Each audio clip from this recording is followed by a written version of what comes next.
nursing. Established in 1976. Been around for a long time. I never heard of it. Never heard of it. It's been around for a while. Its mission is to provide a forum for men in nursing and supporters to come together and discuss issues and research related to men in nursing and men's health, to encourage men and boys or teenagers to become nurses.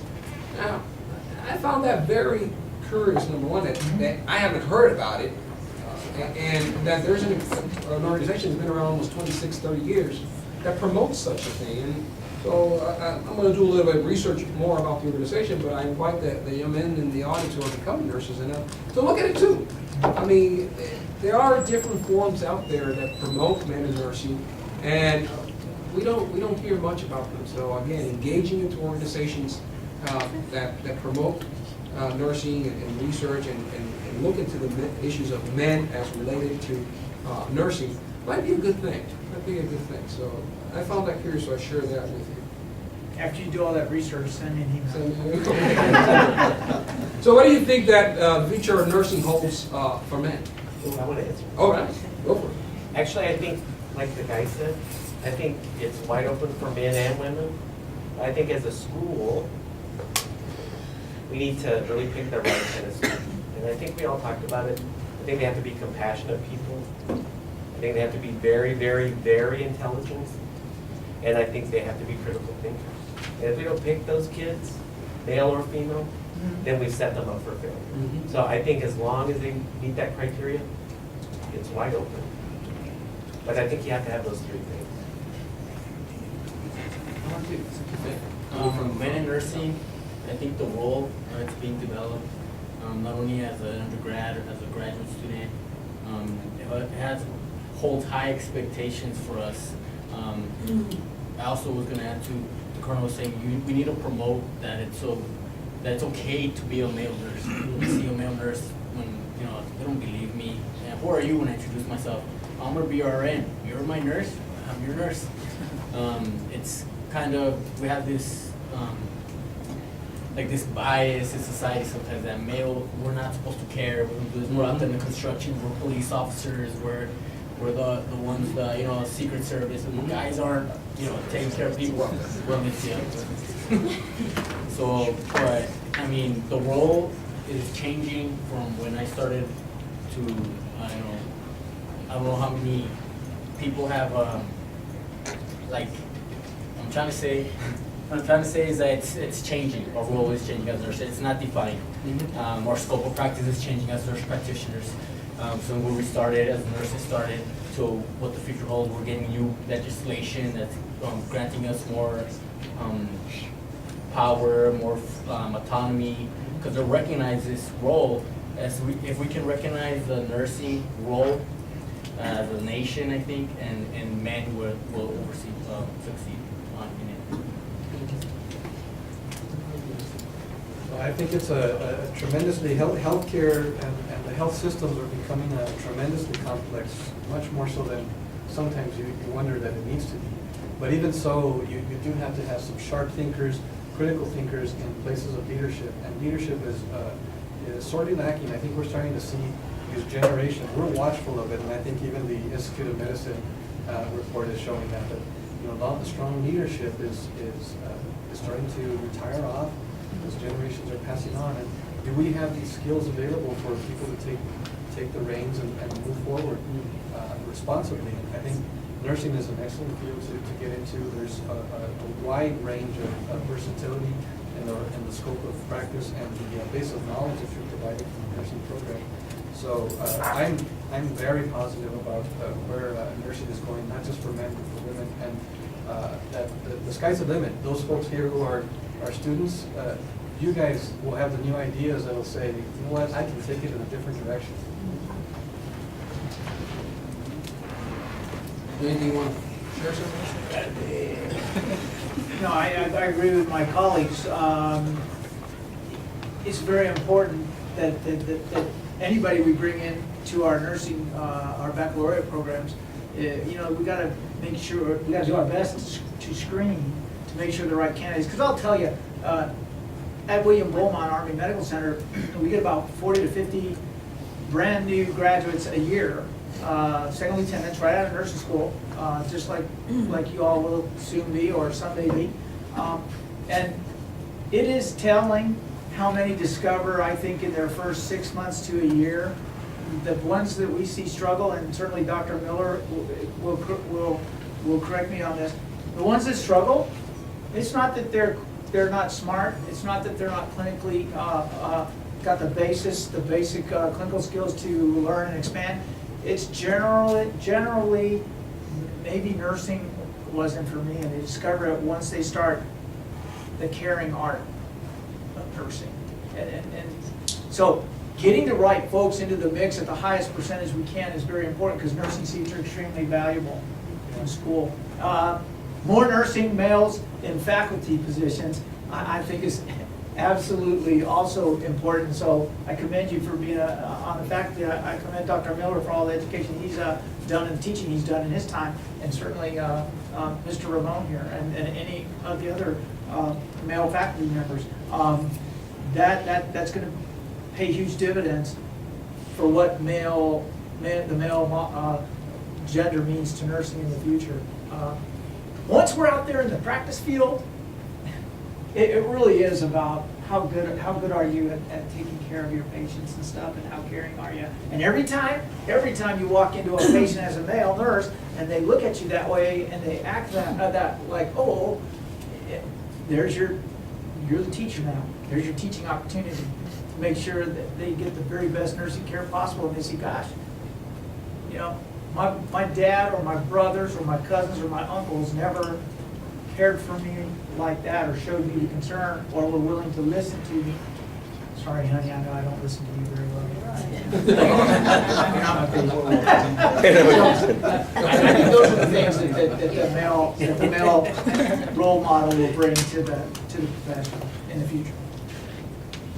I'm going to open up the floor for questions from the audience, the panelists, and discussion. So let's see if there's anything that you're curious to ask about. Yes, ma'am. It's not so much a question, but dovetail off what Colonel Modell said. I'm Laura Sarmiento. I'm the TNA president for District 1, and I want to thank UTEP and our panel of experts here. The wonderful seminar. I also am the nurse recruiter next door to Colonel Modell for the Department of Veterans Affairs.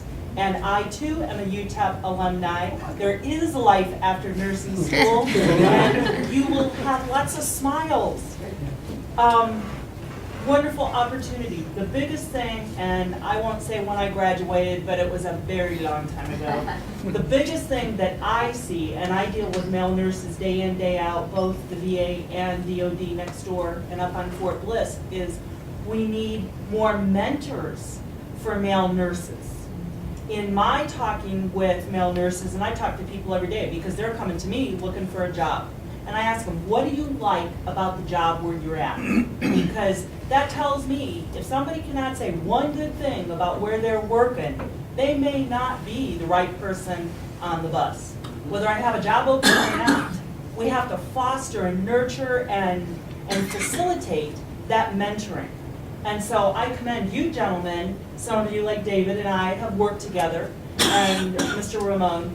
It is very important. And so every opportunity that you have to mentor somebody, whether it be as an educator or as a professional registered nurse out in the community, that is very, very important. And I really thank you. Yes. My question is, it's kind of a two-part question. The first part is, because there are so many areas of nursing and specialties, do you see a lot of division on where men or women tend to go? Is there a difference, or is it even spread? And the second part is, where would you like to see more men go into as far as those specialties to make it more diverse? In my current hospital, we have, of course, in my current unit, ICU, surprisingly enough, because in the ICU there's a lot of males, there's only me and someone else. That's our staff of males. So I'm usually the only male that's working on the floor. But the ER, the OR, the ICU, CVICU, all those have a lot of males. female, it's usually pediatrics, have a lot of females, although there's males, and labor and delivery. That's gonna, there's a lot of female dominated. Someplace, I'm not the right guy. you can have it, yeah. That's why I said, I'm not good with the breastfeeding. Wonderful specialty, I'm just not the right guy. And where I would like to see more males is probably my unit. Recruiting. We're recruiting. Like a recruiter. Yeah, come on, work less. When males work together, there's, I guess, someone once told me, you know, that we have that, we've been raised since we were little, you know, we've been a basketball team, we play football, we watch sports, we have that teamwork, that we work as a team, so our unit is a team, and we get things done. It's not like, oh, that's not my patient. Oh, it's not, don't worry about it. It's a teamwork effort, and I've worked in units. I also worked telemetry, I've worked a little bit of ER. There's a lot of males, and it certainly does feel like that. It's a team, and we get the women out, the girls on board, and like, come on, we'll help you, come with us, and that's how it feels. When it tends to be a lot of females, it's more, they do their job, but we know more. Has to be very guarded. Yes. I mean, you don't see very many male nurse midwives, right? In the military experience, I think it's a lot like Hugo says. Emergency room, definitely. For the men tend to want to go to the emergency room. I think it's because it's generally high paced if you're not a 80% medical, primary care ER as opposed to trauma. But it's generally faster paced. Our culture encultures males to be, that competitive business, be competitive, face problems face on, straight on, deal with it right up front and stuff. So if you think about nursing, where we deliver nursing care, that is the emergency room. That is the operating room. I think it's pretty split in my experience in the operating room, pretty split male and female. Anesthesia though, at least in the Army, is heavily, I'd say the males outnumber the females. ICU, I think, is pretty split in the Army business, at least in my experience, and pretty split. Many more females, I think, on the med-surg wards, absolutely. Hem-oncology, things like that. Certainly women's health, pediatrics, and I think outpatient. I believe outpatient is more, in my experience, is more females in those areas. However, again, it goes back to what floats your boat. What excites you? Where do you want to wake up every day and go do your nursing care? Pick that space. Pick that area. Pick that area. And don't be in a hurry to settle on one area when you're a new grad, please. Sample the smorgasbord that's out there. I'm just going to add that don't forget research in mental health, because those are areas that are sort of lacking. Yes. And I must comment that when I was entering the field and joining the Army, I wanted to go OB. It was probably one of my best practicum. Good for you. And the Army wouldn't let me. Send me to med-surg. Then I have a colleague who joined about 6 months later. He's a male. Asked for OB/GYN, labor and delivery. Spent almost 25 years now, and he's still an OB/GYN in the Army. Now he's a chief in the section. The one token guy that I know in the Army that's has the identifier as a OB/GYN nurse. Amazing. But he loves it. He loves it. He likes that area. He enjoys it to the extreme. So I dare say that what Mr. Ramon ran into was that senior nurse executive that had a bias of his or her. I'm going to guess it was a female senior nurse executive back when you probably came in, and she exercised her bias, her own personal bias, and said, "There's no way I'm putting this young man in the OB/GYN patient care setting." Yeah. And then 6 to 8 months later, probably the leadership changed, and along came another male, and got put into it. I think you're going to have to deal with that, fellas, as you go out into the profession. It's, folks do make decisions